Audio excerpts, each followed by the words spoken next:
I feel the Spirit moving in me. I feel the Spirit moving in me.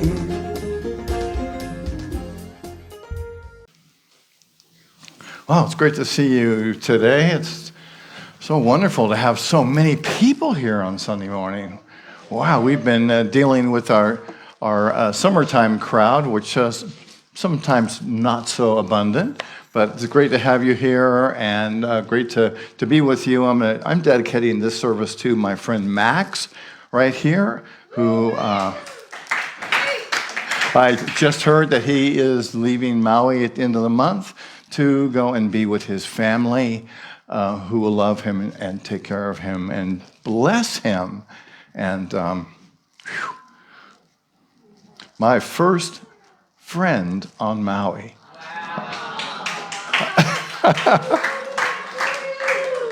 I ran into Max and Amora and Threes back in the day when it was a place to go on Sunday night to go dancing.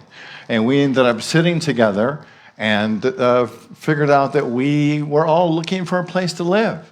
And so we decided in that moment we would get a house together, which is what we did, and we lived together, I think, for 3 years. Maybe it was 5. Who knows? Island time, it all seems the same. So bless you, Max. Thank you for all you are.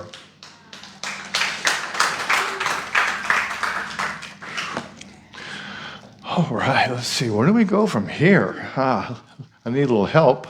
So I'll just go to the next slide. Whenever you don't know what to do, you just go to the next slide. And so it looks like it's time for our chaplain de jour to come up and pray with us today. Is that our friend Adam Lightplay that's praying with us? Contestant number 2. Oh, it is wonderful to see so many people here. I'm glad you came in person. I'm glad you're tuning in on Facebook. And my job as a prayer chaplain is to say that 5-step prayer that we have learned, which we have learned is so powerful. And step 1 is the recognition that there is one beautiful, infinite source that makes up everything. God is infinite. And the second step is that if God's infinite, we are part of God. We are connected to that wholeness, to that infiniteness. And so I will speak up, and we are blessed.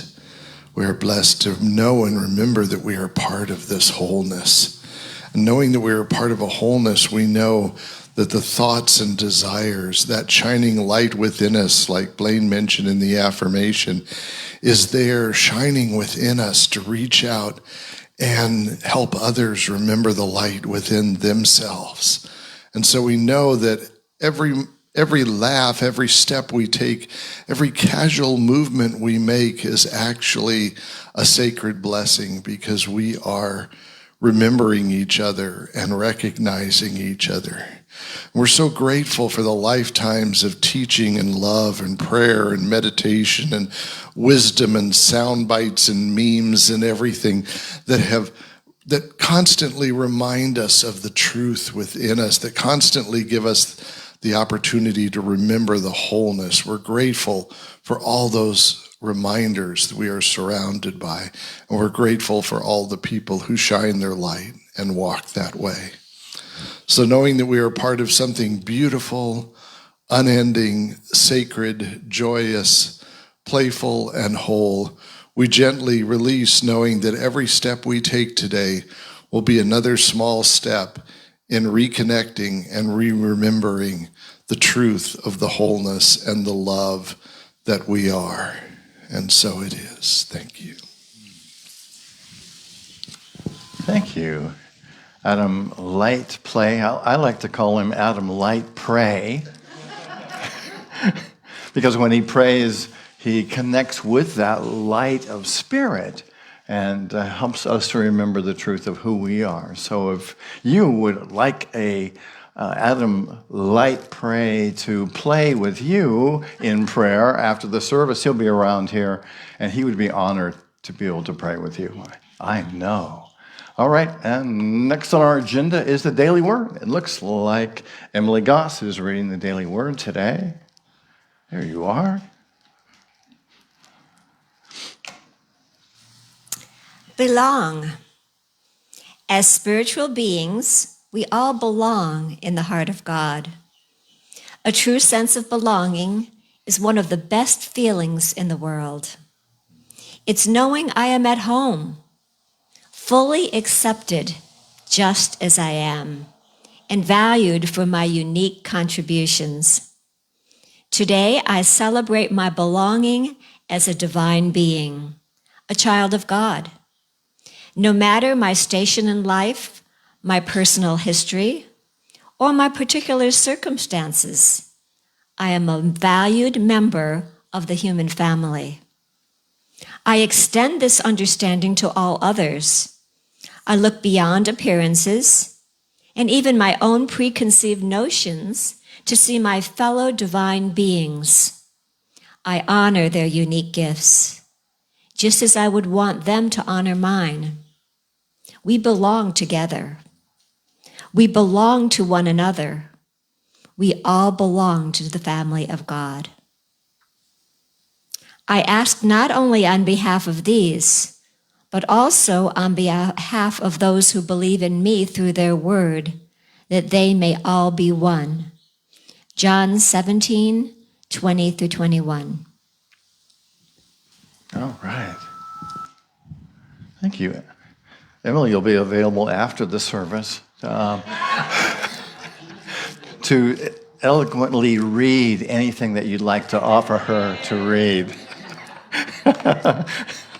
She's good at that, something out of your pocket, your hopes, your dreams, whatever it is. Your text messages, yes, your email. So I have a question for you today. I'm going to phrase it a little different than I did up here, and to ask, beyond your achievements and beyond your personal possessions, what gives your life purpose? Maybe even to ask, who are you? Who are you? Hold that thought. Well, many of us know Viktor Frankl's story. And in the research I did for this talk, I put some things together, and I came up with something that I think that he might have said. It goes like this. They have taken everything. My family, my home, my freedom, even my very name seems lost in this place. But as I stand here in this unmanageable suffering, a thought dawns on me, like a glimmer of light in the darkness. There's one thing they cannot take from me. They can strip away my possessions, my dignity, and even my physical well-being.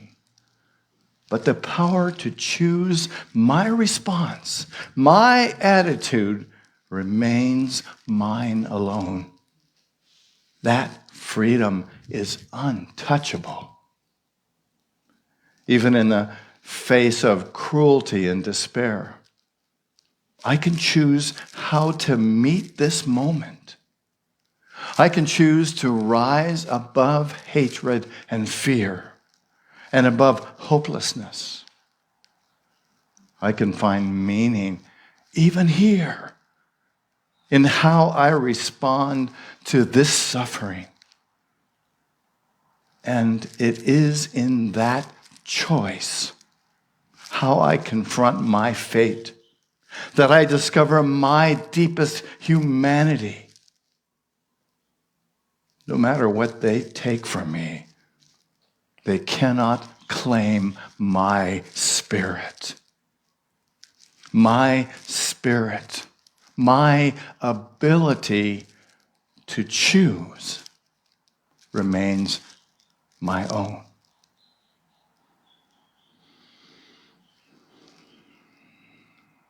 Viktor Frankl reminds us that we too have the ability to choose in every moment, how are we going to be? So, who are you? How are you going to be in this world? You know, if we look at our world today, it reflects a deep collective yearning. Some people have compared the time that we're in now to what it was like after World War II. You know, we're facing rising mental health challenges, political divisions. Have you noticed? Environmental crises. Have you noticed? People are facing rising challenges. And I believe that people are searching for meaning in the midst of all these challenges. Viktor Frankl noticed that people weren't just seeking material security, but that they longed for a deeper connection to something beyond themselves. And I think that's what we are looking for in our country and in the world.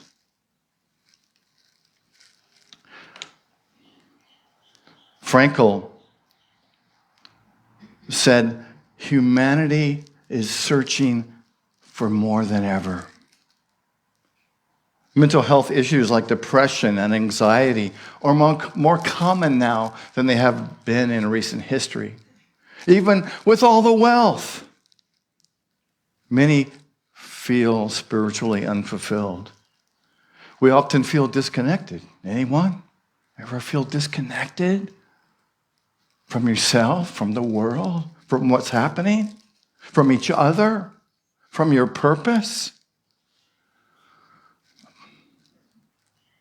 I believe that our social divisions, our environmental divisions, point to a larger spiritual crisis. It's said that when people lack shared meaning, people may turn to destructive behaviors. When people lack shared meaning, when they have no meaning, when they have no hope, they turn to destructive behaviors. Is that what we see in our world today? You know, our societal fractures stem, I believe, from a loss of spiritual connection. Rainn Wilson calls for a soul boom, a collective awakening to discover shared purpose. He says that we need a spiritual revolution. So why do we need a spiritual revolution? Well, it appears like material solutions and wealth can't face the deeper crises that we face. Despite all of the economical and all of the advancements in technology and thinking, we struggle with fulfillment and connection. Rainn Wilson says a spiritual revolution can help us heal individually and collectively. A spiritual revolution can restore a sense of purpose, a sense of meaning, a sense of unity. So what is a spiritual revolution? I believe a spiritual revolution is a profound shift in consciousness. It's about transforming our inner selves to create a positive change in the world. And it involves simple things like embracing compassion, embracing empathy, embracing interconnectedness. Now, this revolution isn't about religion. Certainly, religion hasn't gotten it right. Right? Religion has caused more division on our planet than unity. So we're looking at what is that revolution? What is that can be different than this? And it's a spiritual revolution. It's looking at how can we create a positive change in the world. It's about discovering that deeper truth within us, within you, within all humanity. You know, despite all of the apparent craziness in the world, there is still that sense within you, within us, within all people, there's that desire to be connected. Don't you believe? Yes. This is an awakening to a deeper truth within us. I think it moves beyond religion, beyond the dogma, beyond the restriction and the limitation to a higher understanding of who we are. It's a movement that begins with the individual and expands out into the world. So, if it's not religion, if it's spirituality, what is spirituality? Rainn Wilson defines spirituality as the deep yearning to connect with something greater than ourselves. Right? Which is kind of what religion has done, but it's been defined in a way that it limits people instead of expanding them. You know, spirituality is about seeking meaning, purpose, and understanding in life. It's not about dogma and limiting and whose God's better. My God's better than your God. Right? It's about finding that commonality in all of us. Spirituality is about exploring the landscape of the soul, about expanding the landscape of the soul. Think about that. This fertile territory, this landscape within each one of us. It's about exploring that and expanding that and empowering that. It's a personal journey towards authenticity. It's about being real. It's about being authentic. It's about love and connection.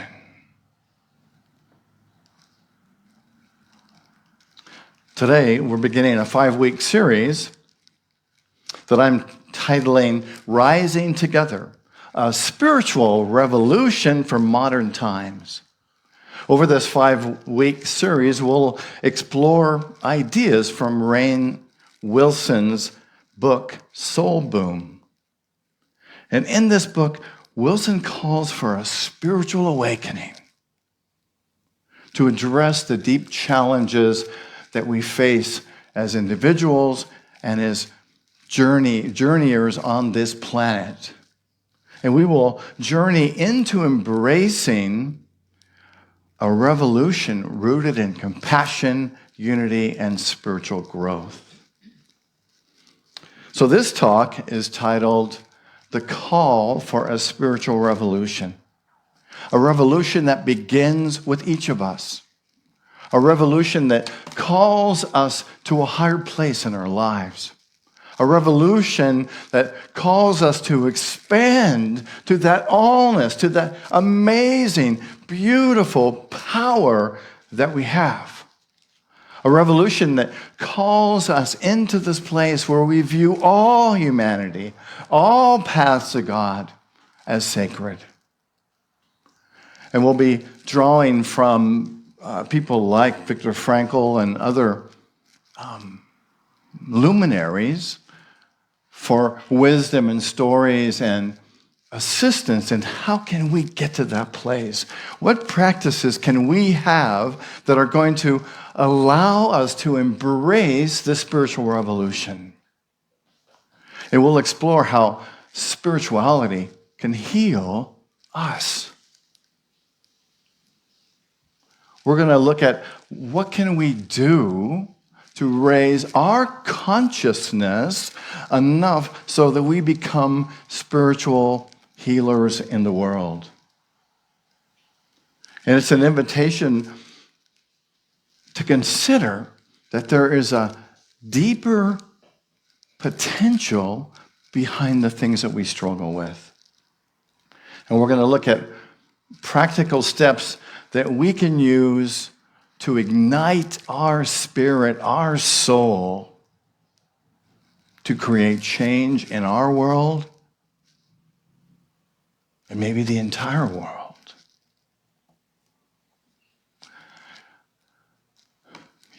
It's been proven that material solutions are not enough. Money is not enough. Frankl wrote, when we are no longer able to change a situation, we are challenged to change ourselves. I love that, and that's from his book, Man's Search for Meaning. You know, external changes or things like wealth or power don't bring us fulfillment. More technology or material progress isn't going to heal the world. We need a spiritual facelift, right? So that we see the world differently, so that we see the unity in each other, so that we see the truth of who we are and reflect that out into the world. Rainn Wilson says that a soul boom is a call for a profound spiritual revolution, addressing the challenges through a collective spiritual awakening and not material solutions. True healing comes from reconnecting with our soul and finding that deeper meaning and practicing some principles that I'm going to share with you today so that we can build our consciousness, so that we can be the light, so we can do like Adam does and light play, or play with that light.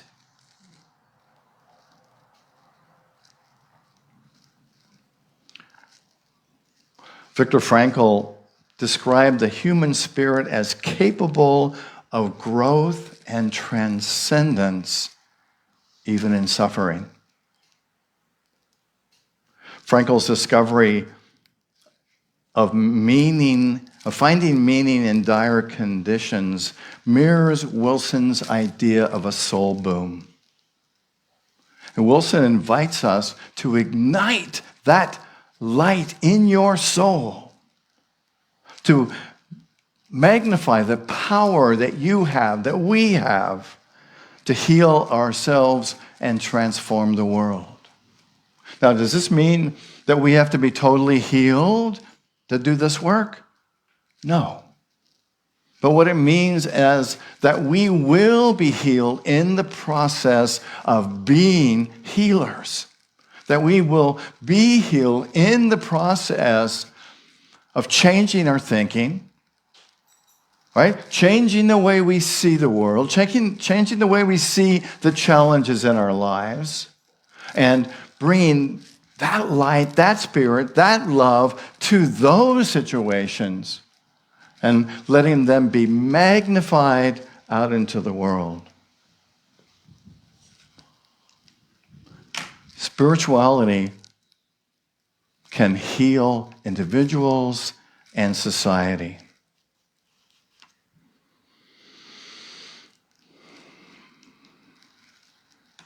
Wilson's idea ideas align with Frankl's belief in logotherapy. Anybody know what logotherapy is?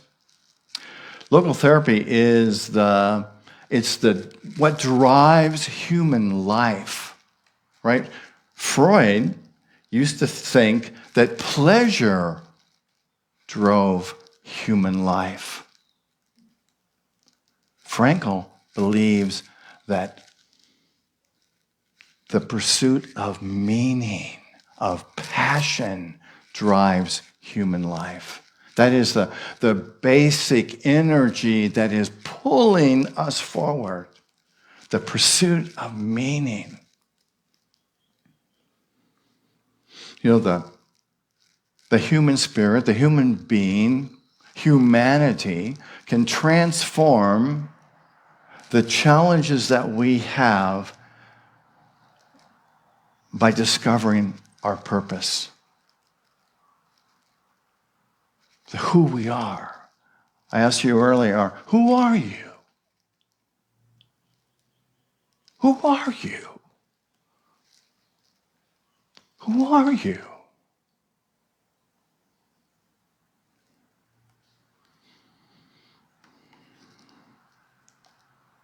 We can ignite a spiritual revolution from within. Healing ourselves contributes to the healing of society. So how do we do this? I'm going to give you 4 things that are relatively simple that you can practice. Can you do them once? Sure. You can do them once, and there might be a change in that.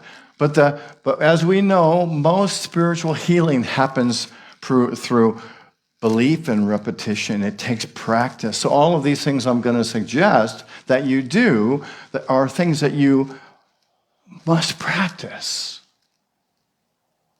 to be the effective, spiritually conscious person that you are. And the first one is to practice daily self-reflection. Viktor Frankl said, those who have a why to live can bear almost any how. So if we know why we're doing something, we can deal with whatever it takes to get there, right? So it occurred to me in writing this talk to say that a little differently. To say, those who know who they are will know how to be in a revolution. If you know who you are, you will know how to be, right? Because that's going to be that who that you say that you are, your spiritual essence is going to drive the knowingness, the willingness, whatever it takes for you to know the how, know what you get to do. And you know really what it comes down to is every situation. If you truly know who you are,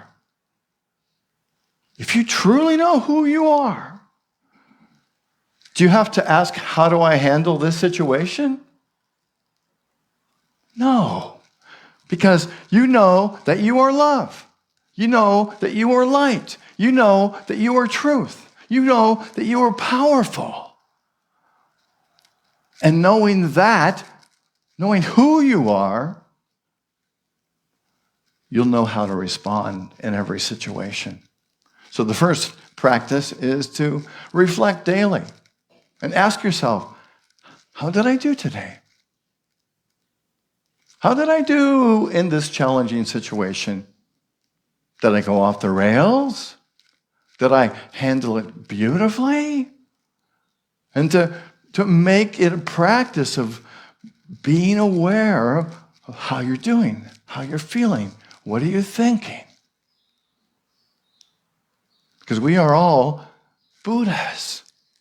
You are a Buddha. You are the Christ. You are Muhammad. You have all of those amazing gifts from all those people.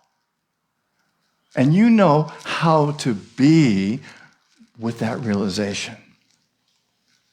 Well, so far, pretty simple, right? Well, the second thing is to hold a higher vision of the world. And this goes for the world, it goes for every situation in your life, is to hold a higher vision. To not look through the negative eyes of judgment, but to look through the eyes of love and to view the world through the eyes of love. You know, it occurs to me that the old saying that what you resist persists, right? So if we are resisting the things that we think are evil or bad, then we are causing them to resist back. So it's really just about loving everyone, loving everything. Doesn't mean you don't stand up to abuse? No. But you don't hold hate in your heart. You don't hold anger in your heart. And as you look at the world, consider that the world's a reflection of you. And how can you reflect to the world what you want to see? How can you reflect back that love? How can you reflect back that truth?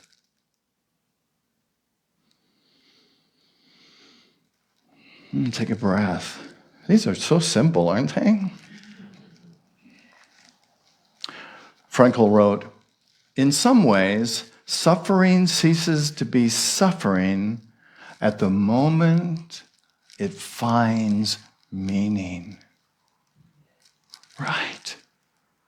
At the suffering stops. As soon as we realize that we can embrace the apparent suffering with love and do whatever we can to hold that love, that person, those people in our thoughts, in our mind, and holding the world in a different vision.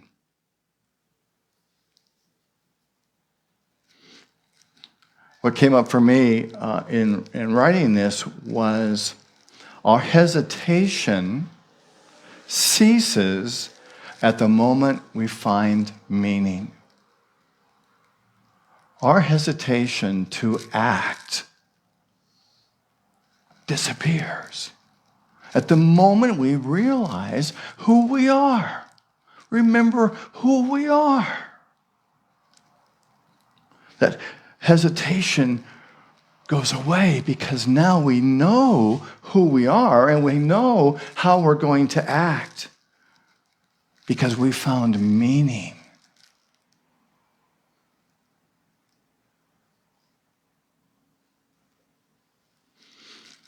And this is really about developing the knowledge, the wisdom, tapping into the essence of who we are to determine how to be a part of the spiritual revolution. And the third part, which leads right into this, is to spend time in meditation and mindfulness. Right? Quieting the mind creates the space for spiritual insight and healing. So find the time just to go within and create that space to kind of open the consciousness to be aware, to remember who you are, and to be open to new insight. You are brilliant. Every person in this room, on this planet, is brilliant. You have access to everything that you need. You have the access to the wisdom, the love, the light, the choices, the power. But you have to work it. Johnny Coleman, the Unity minister, used to say, "It works if you work it." You can walk out here today and say, "Screw that."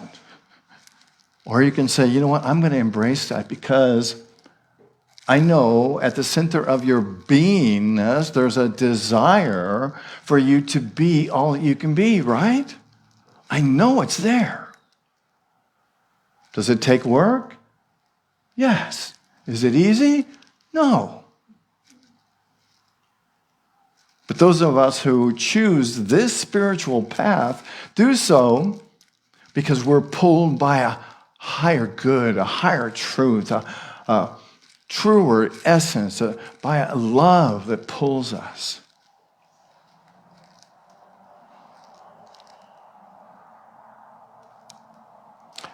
Meditation and mindfulness enhance our spiritual consciousness by deepening our awareness.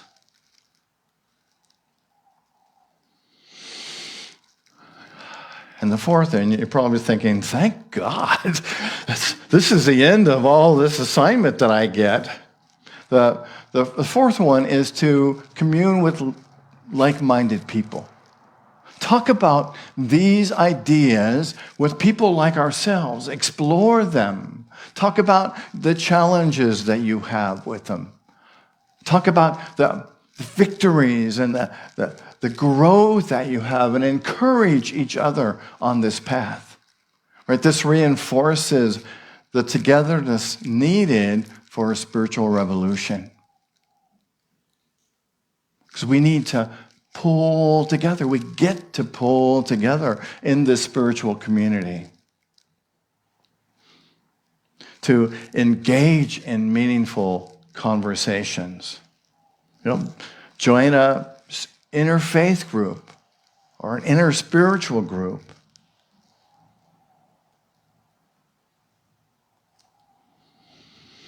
Be part of a collective movement in consciousness. I know that's what we are when we show up here on Sunday morning.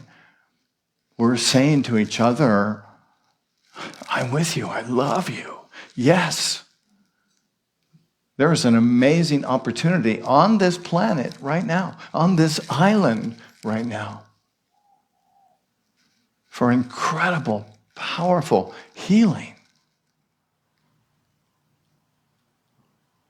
How are we going to do that? I have some ideas. Rainn Wilson has some ideas, and we're going to talk about more of those in the next 4 weeks. Viktor Frankl inspired his fellow prisoners and helped them to find strength and meaning in the midst of despair. He observed and he taught that survival isn't about physical strength, but about finding purpose in suffering. Viktor Frankl shared a story of a prisoner that he was with. And Frankl says, I encouraged him to reflect on what his life was before the war, and to reflect on what had meaning for him before the war, before being in this camp. And he said that I helped him reconnect with his why. It helped him connect with who he was. And that recognition helped this other prisoner to find his hope, to find a little bit of joy, to find some meaning.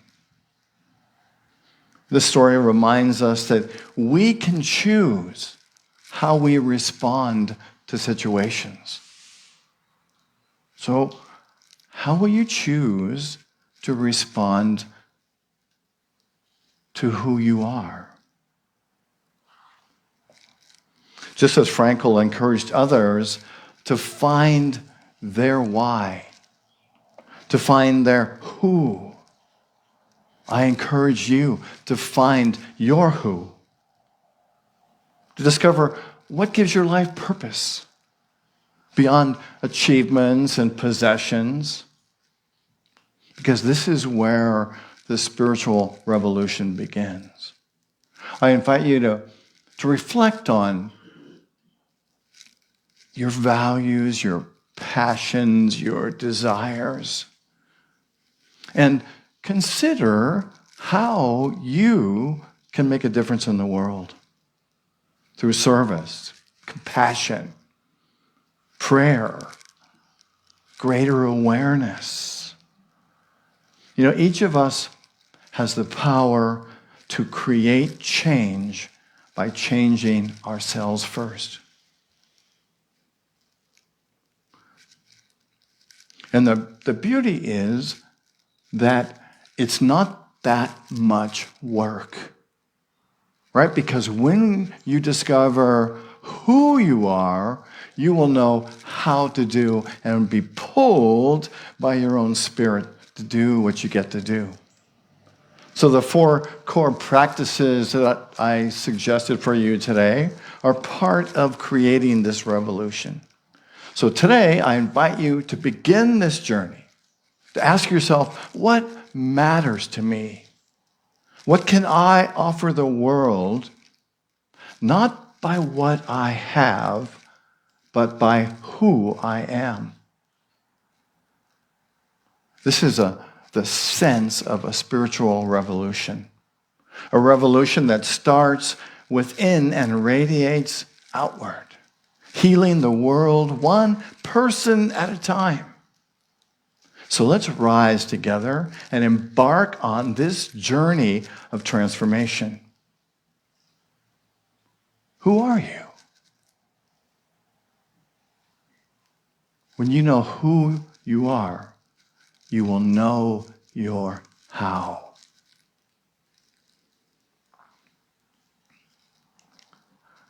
By embracing my true self, I inspire others to seek their own inner truth. Affirm that with me. By embracing my true self, I inspire others to seek their truth. I invite you to close your eyes and take a deep breath.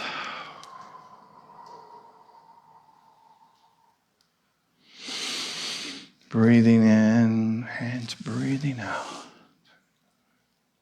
Knowing that a lot of stuff was put on the table today. And I invite you just to take what works and to let go of the rest. Breathing in and breathing out.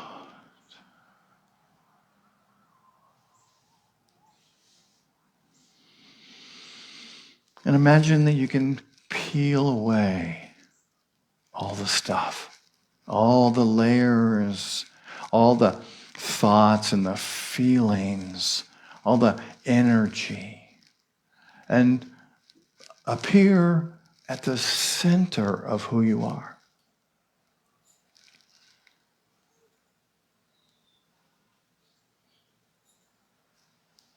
That beingness at the center of you, that light,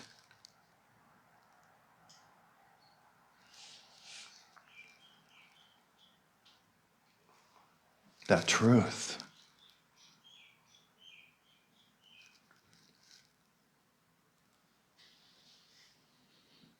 Breathing in and breathing out.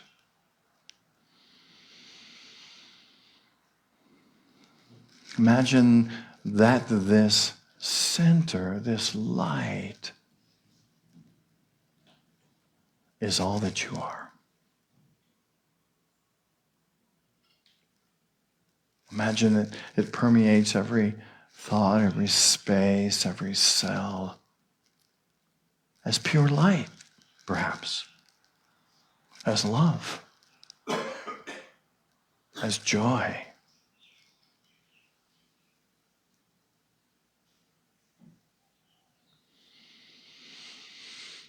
Breathing in and breathing out.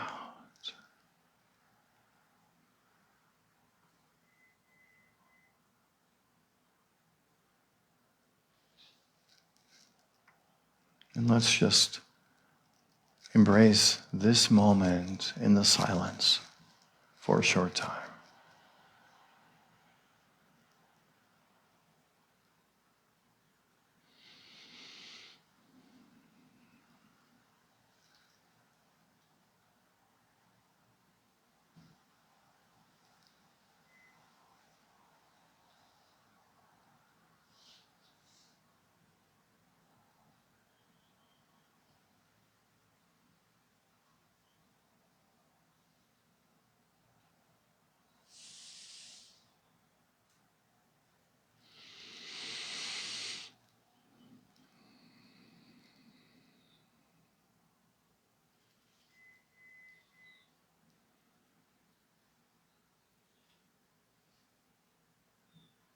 And now begin to bring your awareness back to your beingness, to your physical form, to your feelings, to your thoughts, to your life, to one embodying this journey on this amazing planet.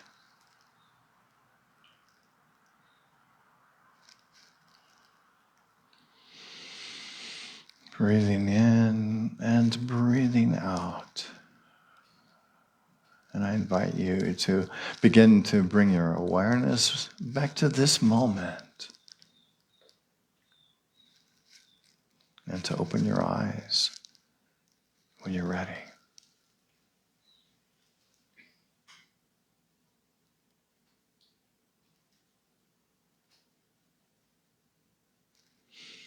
By embracing my true self, I inspire others to seek their inner truth. And so it is. All right, let's see. Next week, speaking of which, next week my talk is titled Charting a New Spiritual Course.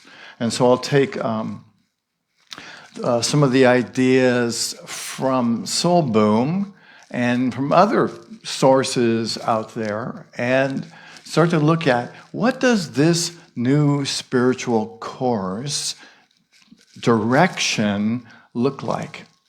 And it's just briefly, it's one that embraces all spiritual paths.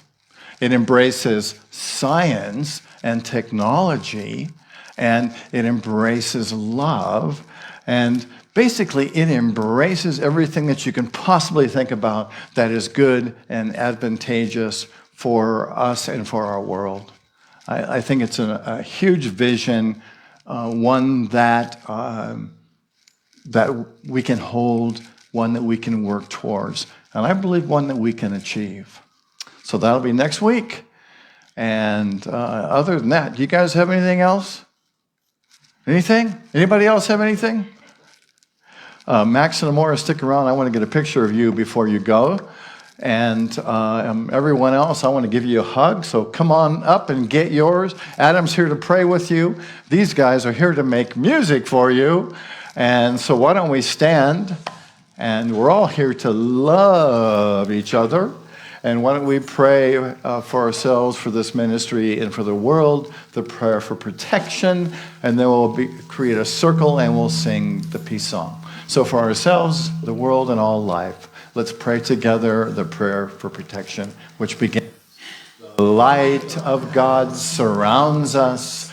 The love of God enfolds us. The power of God protects us. And the presence of God watches over us. Wherever we are, God is. God bless you, friends. Thank you for being out there on Facebook this morning. Where I live, they're all raised.